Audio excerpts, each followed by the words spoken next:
Ang mga hayop ay naging parte na rin ng ating buhay. Kaya ang pagmamahal natin sa mga ito ay wala ring kapantay. Isang mapagpalang araw sa iyo, Sir Eric, at sa lahat ng ating taga-subaybay. Tawagin niyo na lang ho akong Ruben. 84 na taong gulang na. Lumaki sa probinsya ng Pampanga. At ang kwento na aking ibabahagi ay tungkol sa aking karanasan at ng kalabaw ko na si Tonyo. 9 na taon na ang nakalipas ngunit hindi pa rin mawala sa isip ko ang mga nangyari noong panahon na yon. Ako ay lumaki na sa probinsya at parehong mga magulang ko ay magsasaka ng palay. Hindi ako nakapagtapos ng pag-aaral at sumabak na agad sa pagtatanim ng palay. Maaga ring namatay ang mga magulang ko, kung kaya ako na ang nagsaka sa aming palayan. Hindi madali ang trabaho ko na pagtatanim ng palay. Maghapon akong nakayuko at nag-aararo ng taniman. Mabuti na lang talaga at maswerte ako sa kalabaw ko na si Tonyo. Si Tonyo ay minana ko pa sa aking mga magulang. Hindi na ako nagkaroon ng sariling pamilya. Tanging si Tonyo na lang ang tinuturing kong pamilya. Sa lugar namin ay madalas naman akong tawagin na lolo ang aking mga kapitbahay. Masasabi ko na hindi malungkot ang aking buhay kahit hindi ako nakahanap ng magiging katuwang sa buhay. Masaya na ako na kasama ko si Tonyo sa bawat pagsasaka. Inaabot pa kami ng gabi ni Tonyo sa palayan dahil sa dami ng kailangan ko na itanim. Hindi ko na rin kasi napansin ang oras dahil nagigiliw ako sa aking ginagawa. Hindi na rin kasi ako bumabata at inaamin ko na bumabagal na rin ang aking pagkilos. Marami nga ang nagsasabi na dapat ay tumigil na ako sa pagtatrabaho dahil sa aking edad. Pero ano na lang ang aking kakainin at ni Tonyo kung hindi kami nagtatrabaho? Wala na rin naman na ako naaasahan na iba kundi ang aking sarili. Nakasakay lang ako sa kalabaw kong si Tonyo upang bumalik na sa aming kubo. Maliit lang ang aking tinitirahan. Tamang-tama lang para sa isang tao at isang kalabaw. Mabagal lang ang paglalakad ni Tonyo. Hindi naman kalayuan ang aking tinitirahan. Hinihimas ko lang ang likuran ng kalabaw ko na si Tonyo. Alam ko na pagod na rin ito sa pagtatrabaho. Sa aming paglalakad ay may iilan-ilan kaming nakasalubong na kapitbahay. Pauwi pa lang din ng mga ito sa kanilang mga tahanan. Nakasalubong ko pa nga ang kaibigan ko na si Berto at binigyan ako nito ng kanyang ani na kamoting kahoy. Mabuti na lang at nabigyan kami ng kamote at may ilalaga na ako para sa aking hapunan. Sa aming bayan ay nakasanayan na namin na magbigayan ng aming mga ani. Sino pa ba ang magtutulungan kundi kaming mga kapwa magsasaka? Minamaliit man ng iba ang aming trabaho, ay sobrang proud kami sa aming ginagawa. At kumikita kami ng malinis na pera at hindi galing sa masama. Kaunti na lang at natatanaw ko na ang kubo na aking tinutuluyan. Napahawak na lang ako sa aking tiyan dahil nakakaramdam na ako ng gutom. Mabuti na lang at malapit na kaming makarating sa aming bahay. Napangiti na lang ako nang tignan muli ang supot na may lamang kamoting kahoy. Sa dami nito ay aabot ito ng ilang araw. Sa kabilang supot naman ang mga dahon na paboritong kainin ni Tonyo. Alam ko na mapaparami na naman kami ng kain. Natatanaw ko na ang aming kubo nang biglang tumigil si Tonyo. Napakunot na lang ang noo ko nang may marinig akong sigaw ng isang babae. Agad naman akong bumaba kay Tonyo at itinali muna siya sa isang puno. Sinundan ko naman ang tunog na narinig kong sigaw ay papunta ito sa masukal na parte ng aming lugar. Papasok na sana ako sa gubat nang biglang nagpumilit si Tonyo na kumawala sa kanyang tali. Parang nakaramdam ito ng kung anong panganib. Bumalik na lang ako sa pwesto ni Tonyo at pinakalma na lang ito. Marahil ito ay nakakaramdam na ng pagod, kaya ganito ang naging asal. Nagiging ganito lang naman kasi si Tonyo kapag nakakaramdam ng takot at panganib. Tinanggal ko na lang ang pagkakatali ni Tonyo at sumakay na sa kanya. Hindi ko na rin pinansin ang narinig ko dahil baka ako ay mali lamang ng narinig. Hindi na rin kasi naulit pa ang sigaw. Ilang sandali lang din ay nakarating na kami sa aming kubo. Agad din akong naghanda ng pagkain ni Tonyo at ng aking makakain.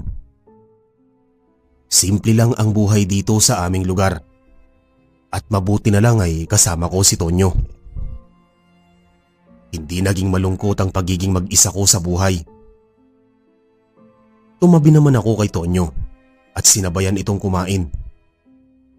Tinatapik-tapik ko ang likod ni Tonyo habang sabay kaming kumakain. Napakaswerte ko talaga sa kalabaw ko na to.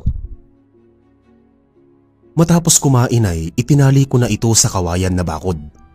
At nagpaalam na rin ako kay Tonyo upang makapagpahinga na rin kaming dalawa. Dahil marami pa kaming trabaho na gagawin ng magkasama. Nang pumasok na ako sa bahay, nang silipin ko ang aking kalabaw na si Tonyo, ito ay natutulog na. Napangiti na lang din ako at sinarado na ang pinto ng aking bahay. Agad naman akong humiga sa papag at tumitig lang sa bubong na pawid ng aking bahay. Hindi ko napansin na nakatulog na rin pala. Sa pagsapit ng umaga ay napabalikwas na lang ako ng bangon nang nakarinig ako ng mga sigawan at mga taong nagkwekwentuhan sa aming kapitbahay. Tinatamad na bumangon na ako at binuksan na ang mga pinto at bintana. Nang sumilip naman ako sa bintana, ay nakita ko ang kumpol ng mga tao sa labas. Nagtataka naman ako at lumabas na rin upang tignan kung ano ang nangyayari. Nakita ko naman si Tonyo na tahimik na natutulog pa. Nakakapanibago nga at hindi napansin ng mga kapitbahay ko na nasa labas na rin ako ng bahay. Sanay kasi ako na sinasalubong ng pagbati ng may kasamang ngiti sa kanilang mga labi. Ngayon, ibang-iba ang mga ito at sobrang seryoso. Bakas din sa mga mukha nila ang takot. Malapit na ako sa mga kumpulan ng tao nang mapansin ko ang lupa na parang may tumatagas na dugo. Nagmadali ako na sinilip kung ano ito at nanlaki ang aking mga mata sa aking nakikita. Ang pinagkukumpulan pala ng mga ito ay isang kalabaw. Nawakwak ang tiyan at nawawala ang lamang loob. Para itong inatake ng mabangis na hayop. Karumal-dumal ang pagkamatay nito at nagkalat ang dugo sa lupa. May mga bakas pa ng dugo sa lupa na para bang may hinila. Agad ko naman itong sinundan at dinala ako sa likod bahay ng isa sa aming kapitbahay na tinitirhan ng isang babae at kakalipat lang nito sa aming lugar. At doon na natapos ang bakas ng dugo. Napakunot na lang ako ng noo at nagmamadaling bumalik sa aking bahay. Hindi maaaring may aswang na sa aming lugar. Alam ko na masamang mambintang ngunit ngayon lang may nangyaring ganito sa aming lugar. Noong una ay may nawawalan ng manok at inaakala lang namin na ito ay kagagawan ng magnanakaw. Ngunit ang nangyari ngayon ay hindi kagagawan ng isang tao. Isa pa ay nawawala ang lamang loob ng kalabaw na pinatay. Nakaramdam naman ako ng kaba para sa kalagayan ni Tonyo. Nagmamadali akong kumuha ng langis na ibinigay ng aking kaibigan na manggagamot. Kinalungkat ko ang mga gamit ko at nang makita ko ito ay kumukulo. Sumilip ako sa bintana. at nakita ko ang bagong salta sa aming lugar. Nagmamasid lang ito at nanlaki ang mata ko nang makita itong nakangisi habang nakatingin sa patay na kalabaw. Nagmamadali akong kumuha ng bawang at inilagay sa aking bulsa. Mainam daw kasi ito upang makumpirma kung aswang ang isang tao. Marami ang sabi-sabi na malakas ang pang-amoy ng mga ito at pagdating sa bawang. At mararamdaman mo ito kung ito ba ay umiiwas dahil sa amoy ng bawang. Nagmamadali akong lumabas muli ng bahay at nilapitan ng babaeng ito. Nginitian ko ito at sinubukang kausapin. Tumabi rin ako dito ngunit patuloy ang paglayo nito sa akin. Bakas naman sa babae ang pagkabalisa at sinamaan ako ng tingin. Nagmamadali itong umalis at hindi inalis ang tingin sa akin. Napatulala ako nang napatingin ako sa lupa at walang anino ang babae. Bigla naman akong nakaramdam ng takot para sa aming lugar. Nakahinga lang ako ng maluwag ng tuluyan na itong pumasok sa kanyang bahay. Sinimulan naman ng linisin at ilibing ang namatay na katawan ng kalabaw. Mabuti na lamang at walang masamang nangyari sa aking alaga na si Tonyo. Hindi ko kakayanin kung may mangyari sa kanyang masama. Gagawin ko ang lahat para protektahan si Tonyo. Babalik na sana ako sa aming bahay nang makita ko na humahangos si Berto. Lumapit ito sa kalabaw at nagsimulang umiyak. Hindi ko inaasahan na pagmamay-ari pala ni Berto ang namatay na kalabaw. Napabuntong hininga na lang ako at agad nilalapitan si Berto upang damayan sa pagkawala ng kanyang alaga. Para sa aming magsasaka ay parang parte na ng pamilya ang turing namin sa aming mga alaga. Nararamdaman ko ang lungkot ni Berto sa pagkawala ng kanyang alaga. Tinulungan kong tumayo si Berto at ang mga kapitbahay naman namin ay sinimulan ng buhati ng walang buhay na kalabaw. Ang ilan naman ay nagsimula ng maghukay ng paglilibingan ng kalabaw sa di kalayuan. Inalalayan ko muna si Berto patungo sa bahay upang alukin ng maiinom na tubig. Tahimik lang ito na naghihintay sa labas ng bahay at pumasok muna ako sandali upang kumuha ng tubig. Nang tignan ko naman ang langis na nasa maliit na bote, ay tumigil na rin ito sa pagkulo. Napabuntong hininga na lang ako at kumuha na ng maiinom na tubig para kay Berto. Nang makalabas naman ako ay nakita ko si Berto na hinihima si Tonyo habang patuloy ang pag-iyak. Lumapit na lang ako dito at iniabot dito ang baso ng tubig. Nakipagkwentuhan ito at sinabi na bago mawala ang kanyang alagang kalabaw ay nakita niyang nagmamanman sa bahay nila ang babaeng si Melba. Ang bagong lipat namin na kapitbahay. Pinaghihinalaan niya ito na may kinalaman sa nangyari sa kanyang alagang kalabaw. Hindi naman ako kumibo at pinakinggan lang ang gusto niyang sabihin. Hindi ko sinabi ang hinala ko kay Melba. Sino ba ang maniniwala sa akin kung sasabihin ko na isa itong aswang? At ayaw ko rin naman magsalita hanggat hindi ko pa nakukumpirma kung aswang ba talaga ito. Ang kailangan ko lang munang gawin ay ingatan ang aking kalabaw na si Tonyo. Alam kong nasa panganib siya at handa akong protektahan ang aking kalabaw. Ilang oras din kaming magkwentuhan ni Berto at nagpaalam na ito na aalis. Kailangan pa daw kasi nito na magpatuloy at kumita ng pera. Nang makaalis na si Berto, ay nagmamadali akong kumuha ng mga bawang at itinusok sa palibot ng bakod ng aming bahay. Ngayon pinaghihinalaan ko na may gumagalang aswang sa aming lugar at hindi ako dapat magpakampante sa kaligtasan namin ni Tonyo. Si Tonyo na lang ang mayroon ako at hindi ako papayag na mawala pa ito sa akin. Kumuha rin ako ng maraming asin at inilagay din sa bakod. Sigurado na hindi nababalakin ng aswang na ito na lumapit sa aking bahay at kay Tonyo. Ngayong araw ay nagdesisyon ako na wag munang magtungo sa bukid. Kailangan kong maghanda para sa kaligtasan namin ni Tonyo. May sapat pa naman kaming pera at makakain para sa mga susunod na araw.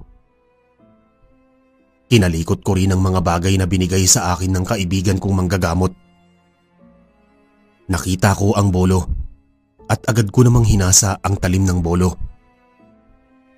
Hindi ko akalain na maaari ko palang gamitin ang mga ganitong bagay na binibigay ng aking kaibigan. Napangiti na lang ako dahil naalala ko ang mga naging kwento ng kaibigan kong manggagamot tungkol sa kanyang mga karanasan. Ngunit noon ay hindi ko ito pinaniniwalaan dahil hindi naman ako nakakaranas ng mga supernatural na bagay. Ngunit ngayon ay hindi ko akalain na kung kailan ako tumanda ay saka ko maniniwala sa mga ganitong bagay. Ngayon para sa akin wala namang masama na maniwala at mag-ingat para sa kaligtasan namin ni Tonyo. Si Tonyo lang ang pinakamahalaga sa buhay ko at handa ko siyang protektahan sa abot ng aking makakaya. Wala man akong masyadong kaalaman tungkol sa mga aswang, ay hindi ko naman makakalimutan ng mga naging bilin ng aking manggagamot na kaibigan. Itinarak ko ang bolo sa lupa at nagsimula na rin ako na maghanda ng makakain namin ni Tonyo. Inabot na rin kasi ako ng tanghalian sa paggawa ng mga pangontra sa aswang. Nakakaramdam din naman ako ng kaunting takot ngunit anong magagawa ko kung uunahin ko pang intindihin ang takot? Kinuha ko ang bote ng langis at inilagay sa bintana upang mas mabilis kong malaman kung may malapit na aswang dito sa aking bahay. Sa ngayon ang langis ay hindi kumukulo kaya naging panatag akong kumilos at makapaghanda para mamayang gabi. Sisiguraduhin ko na magiging ligtas kaming dalawa ni Tonyo at matagal pa kaming magsasama. Wala akong pakialam kung aswang ba talaga ang kakalabanin ko. Ang alam ko lang handa akong lumaban. Nang matapos na akong maghanda ng aming makakain, ay agad na ulit akong lumabas sa aking bakuran at inuna ng pakainin si Tonyo. Hinimasimas ko lang ang likuran nito habang ito ay kumakain. Sobrang pinapahalagahan ko si Tonyo, kahit na para sa iba ay isa lang itong kalabaw. Sobrang saya ang naidulot nito sa aking buhay. Patuloy lang ako sa paghimas sa likuran nito nang bigla akong makarinig ng kaluskos sa di kalayuan ng mga halaman. Nagsalubong ang kilay ko at agad na dinampot ang bolo na itinarak ko sa lupa. Mas naging alerto pa ako at pinakiramdaman kung ano ang kumakaluskos sa damuhan. Mariin kong hinawakan ang bolo at inihanda ang aking sarili. Handa ko na sanang iwas-iwas ang bolo nang biglang lumabas ang isang daga sa damuhan. Nakahinga na lang ako ng maluwag dahil kung ano-ano na lang ang aking iniisip. Napaupo na lang ako sa silya at inilapag na lang ulit ang bolo. Nagsimula na lang din akong kumain at nang matapos ay naisipan kong magpahinga muna sa loob ng kubo. Dahil sa tumatanda na rin ako, ay mabilis na rin akong makaramdam ng pagod. Nang makapasok ako sa kubo ay agad akong humiga at agad na nakatulog. Inilagay ko rin sa tabi ko ang bolo upang mas mabilis ko itong magamit kung kinakailangan. Ilang oras na rin akong nakatulog at nang magising ay palubog na pala ang araw. Napabalikwas ako ng bangon nang marinig ko ang paggulo ng langis na nasa aking bintana. Nagmamadali kong hinawakan ng bolo at lumapit sa bintana. Sumilip ako kung sino ang nasa labas at nakita kong nakatayo sa di kalayuan si Melba. Nakatingin ito sa aming kubo na parang nagmamasid sa kung anong ginagawa namin. Napahigpit ang hawak ko sa bolo nang tignan nito ang kalabaw ko na si Tonyo. Lalabas na sana ako upang harapin ito nang bigla itong tumingin sa gawi ng bintana kung nasaan ako. Para namang nanigas ang tuhod ko nang makita ang nakakatakot na ngisi nito at parang nanghihina na nagtago ako. Tumanda na ako ngunit ngayon lang ako nakaramdam ng ganitong takot. Huminga ako ng malalim at matapang na tumayo. Nanginginig man ang aking tuhod ay dumiretso ako sa pinto upang harapin si Melba. Bago ko pa tuluyang buksan ang pinto, ay muli akong huminga ng malalim. Napakunot naman ang noo ko nang makitang wala na ang babae sa pwesto nito. At nagulat na lang din ako nang biglang naging agresibo si Tonyo. Nagmadali ako na puntahan ito at pakalmahin. Marahan ko itong tinapik-tapik sa likuran upang pakalmahin. Ilang sandali lang din at tuluyan na itong tumahimik at kumalma. Nakahinga naman ako ng maluwag dahil napakalma ko na si Tonyo at hindi na kami nagtapat ni Melba. Hindi ko rin kasi maiwasan na makaramdam ng takot sa babae dahil kung totoo nga isa itong aswang ay nasa panganib kaming lahat. At kung hindi naman ay nakakaramdam ako ng galit sa aking sarili. Ngunit ang mga kinikilos nito ay sobrang kakaiba at ang mga ngiti nito kanina ay nagdulot ng pagpintig ng aking mga balahibo. Base kasi sa mga kwento ng aking kaibigan na manggagamot ay may kakaibang anyo at kakayahan ng mga aswang. Tungkol sa kwento nito ay malakas ito kumpara sa mga normal na tao.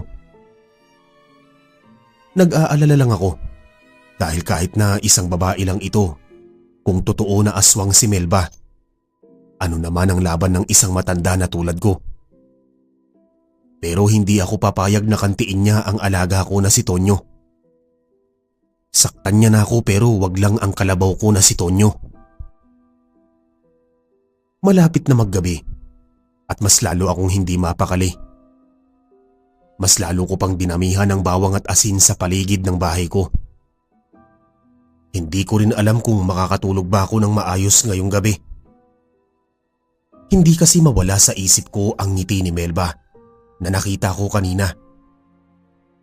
Hanggang ngayon ay nakakaramdam pa rin ako ng takot sa tuwing naaalala ko ang ngiti nito. Matapos namin maghapunan ni Tonyo, ay nanatili lang akong nasa labas at sinigurado na mahigpit ang pagkakatali ko kay Tonyo upang hindi ito makawala at maprotektahan ko ito sa panganib. Bandang 11:00 na ng gabi nang naisipan ko na pumasok na sa loob ng kubo. Nakaupo lang ako sa papag at marinig ang hawak ng bolo. Handa sa kung anong posibleng mangyari ngayong gabi. Alam ko na may alam na si Melba sa aking nalalaman. At kung totoo nga itong aswang, sigurado ako ang gusto niya na unang puntiryahin.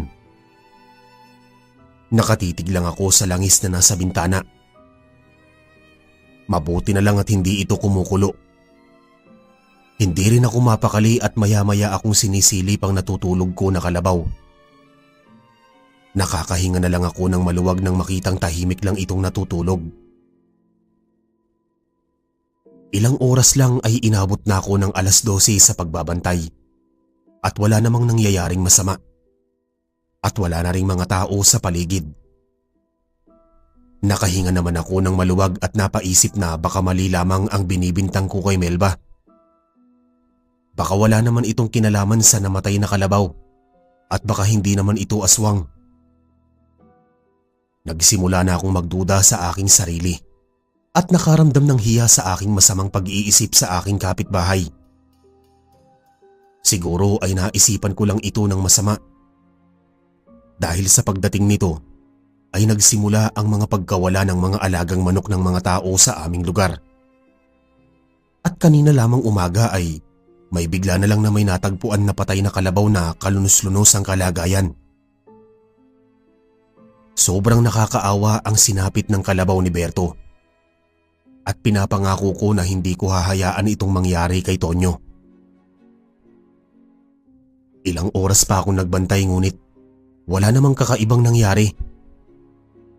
Nakaramdam na rin ako ng pagod at antok kung kaya't unti-unti na rin akong nakatulog. At kinabukasan muli akong nagising sa ingay ng mga tao.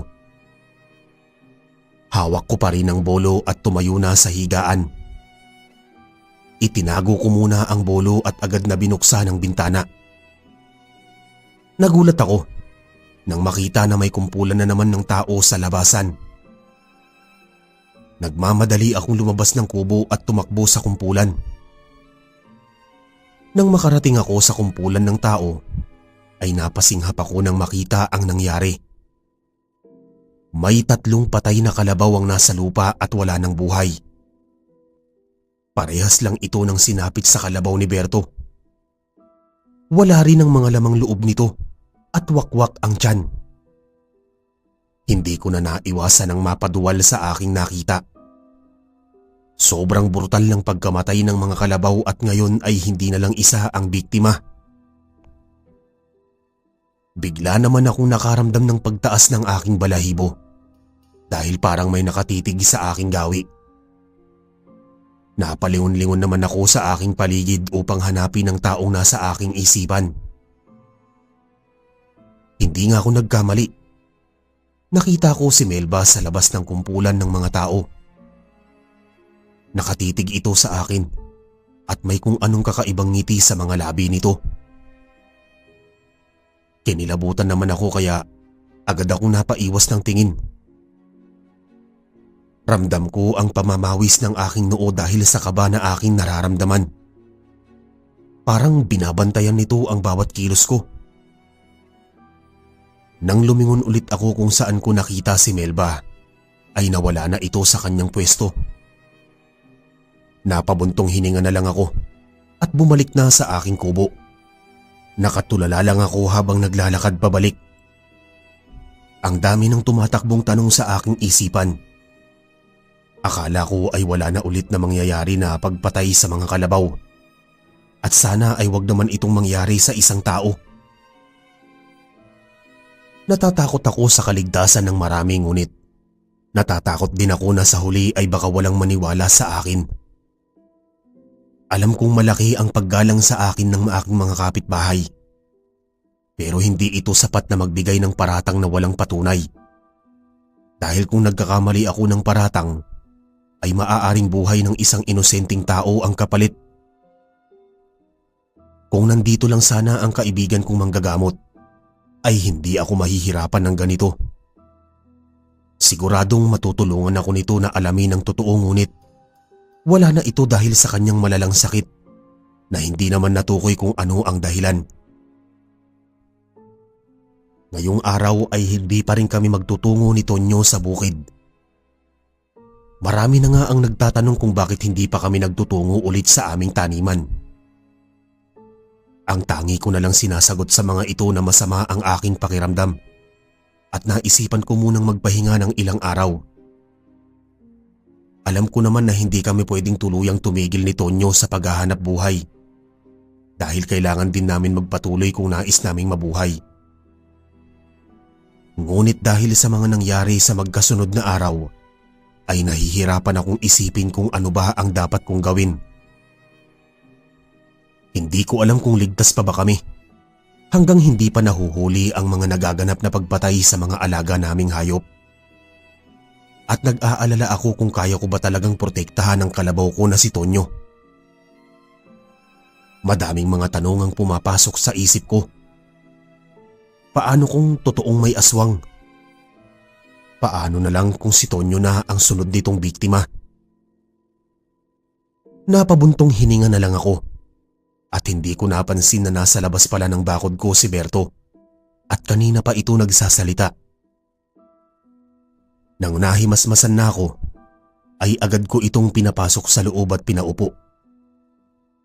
Nagsimula naman itong magkwento at hinala niya na kagagawan ito ng isang aswang. Hindi naman ako kumikibo at nakikinig lang sa kanyang sinasabi. Naikwento nito na ang 3 namatay na kalabaw ay pagmamay-ari ng iba't ibang tao at malapit sa bahay ni Melba. Naikuyom ko naman ang kamao ko dahil mas lumalalim palalo ang pagdududa ko kay Melba. Hindi ako pwedeng magpadalos-dalos at kailangan kong mag-imbestiga. Ilang oras din na nakipagkwentuhan si Berto tungkol sa mga nagaganap na patayan ng kalabaw sa aming lugar. Sa ngayon ay wala pa siyang pinaghihinalaan na pumapatay. May mga kwento na rin sa buong lugar namin ang tungkol sa aswang. Noong una ay hindi ako makapaniwala na marami na rin pala ang nakaisip na maaari itong dulot ng aswang. Inaya ko na si Berto na dito na kumain ng almusal. Bigla naman akong tinanong ni Berto kung para saan ba ang mga bawang na nasa aking bakod. Napatigil naman ako at hindi agad nakasagot. Ilang minuto na nga ang nakalipas bago ko nasagot ang tanong nito. Sinabi ko na lang na ito ay dekorasyon lang sa aking bahay. Ayaw pa nga sana nitong maniwala kaya agad ko na itong binigyan ng almusal upang manahimik sa pagtatanong. Naging tahimik lang kami habang kumakain at mabuti na lang ay hindi na nito naungkat pa ang tungkol sa mga bawang na nasa aking bakod. Matapos kumain ay ilang minuto lang ay umalis na rin si Berto dahil kailangan pa daw nitong magpunta sa taniman. Nang umalis na si Berto ay naisipan ko na pumunta ulit sa likod bahay ni Melba upang maghanap ng mga bagay na makakatulong sa aking pag-iimbestiga. Nagpaalam muna ako kay Tonyo at tinapik ito sa kanyang likuran. Nang umalis na ako ay naiwan ko si Tonyo na natutulog. Naglagay muna ako ng bawang sa aking bulsa bago tuluyang umalis. Lumingon-lingon muna ako sa paligid upang tignan kung may tao sa paligid. Wala na masyadong mga tao sa paligid. Siguradong nagtungo na ang mga ito sa bukid upang maghanap buhay. Mabilis naman akong nagtungo sa likod bahay upang pumunta sa likuran ng bahay ni Melba. At nang makarating na ako sa likuran ng bahay ni Melba, ay mayroon pa ring bakas ng dugo sa lupa. Umupo ako upang tignan ito. Napakunot ang noo ko nang hawakan ko ang dugo. Mahahalata na bagong patak pa lang ito. Pero may mga bakas din ng dugo ang parang matagal na nandoon. Wala naman na akong ibang nakita kundi ang dugo na nasa lupa. Kung kaya bumalik na lang ako sa aming kubo. Mabilis lang ang naging takbo ng oras at muli na namang sumapit ang gabi. Panibagong gabi na puno ng kaba at pag-aalala. Ngunit napagdesisyonan ko na kailangan ko ulit bumalik sa likod bahay ni Melba upang magmasid. Nakakaramdam man ng takot ay kailangan ko itong gawin para sa kaligtasan ko at ng aking kalabaw na si Tonyo. Lalo na ngayon at ang mga kalabaw ang target na patayin. 9:00 ng gabi ay bumalik ako sa likod bahay ni Melba upang magmasid sa likod bahay nito. May dala akong asin at bawang na sabi-sabi ay mabisa para sa paglaban sa mga aswang. Hindi ko naman maaaring dalhin ang bolo dahil magiging kahina-hinala ako sa paningin ng iba naming kapitbahay. Nagtingin-tingin ako sa likod bahay ni Melba. Nang makarinig ako ng yapak na papalapit.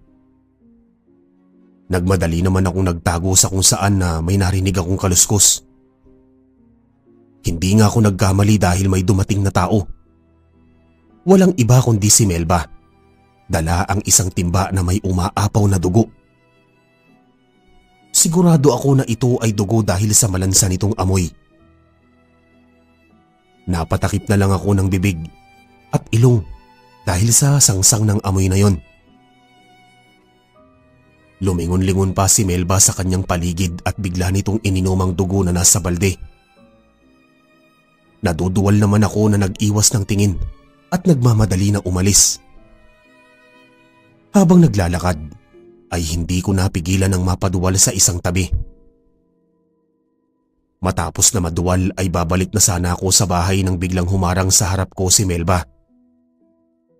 Nakangisi ito habang may dugo pa sa kanyang bibig. Nanlaki lang ang mga mata ko at napaupo na lang ako sa lupa dahil sa gulat sa biglang pagsulpot ng babae.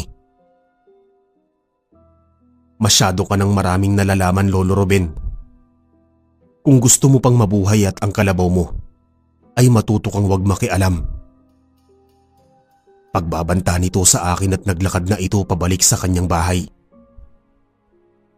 Naiwan naman ako na nanginginig pa ang katawan. Nagmamadali akong tumayo at tumakbo na pabalik sa aking kubo. Hingal na hingal pa ako na pumasok sa aking bahay. Hindi ko na alam kung paano na ang dapat kong gawin. Mabilis lang ang lumipas ang oras at 12:00 na ng gabi ay dilat na dilat pa rin ang aking mga mata. Kahit nakakaramdam na ng antok ay nanatili akong handa sa anumang mangyayari. Nataranta ako nang kumulo ang langis na nasa bote. Mabilis kong hinawakan ng bolo at lumabas ng aking bahay. Si Tonyo ay nagsimula rin na naging agresibo at gustong kumawala sa kanyang tali. Si Melba naman ay nakatayo lang sa harap ng aking bakuran. Parang naghihintay ng kanyang biktima. Mariin ang naging paghawak ko sa bolo at hindi ako nagpakita ng takot. Hindi naman nawala ang ngisi sa labi nito at nagulat ako nang bigla itong magpalit ng anyo. Naging isang malaking baboy damo si Melba. Hindi nga ako nagkamali na isa itong aswang. Itinaas ko lang ang bolo na parang handa ng lumaban. Patuloy naman si Tonyo na pilit na kumakawala sa tali. Nagulat ako sa sunod na nangyari nang banggain ng baboy damo ang bakod ng aming bahay. Napatumba pa ako sa lupa dahil sa sobrang gulat. Bagamat umuusok ang balat nito dahil sa bawang at asin na tumatama sa kanyang balat, ay hindi ito natinag sa pagbunggo ng kanyang katawan sa aking bakod. Bahagya na ring natutumba ang aking bakod at malapit na itong makapasok sa aking bakuran. Nanginginig na hawak ko lang ang bolo at walang magawa. Ang lakas ng baboy damo ay kakaiba kumpara sa mga ordinaryong baboy damo. Nang tuluyan na nitong nasira ang bakod ay napapikit na lang ako at naghihintay na masaktan. Ngunit nakarinig ako ng malakas na kalabog. Napadilat na lang ako at nakita kong nakawala na si Tonyo sa kanyang tali at sinuwagang aswang. Napaluha na lang ako nang makita na pinoprotektahan ako ni Tonyo. Pilit na nilalabanan ni Tonyo ang lakas ng baboy damo. Nagulat ako nang kagatin ng aswang si Tonyo. Kitang-kita ko ang pagbaon ng ngipin ng baboy damo sa katawan ni Tonyo. Mabilis din na umagos ang dugo ni Tonyo dahil sa lalim ng sugat. Natumba rin ito dahil sa lakas ng baboy mo at agad ko namang pinuntahan si Tonyo at pinigilan ang pagdurugo ng kanyang sugat. Salamat, Tonyo. Magpahinga ka na at kami na ang bahala.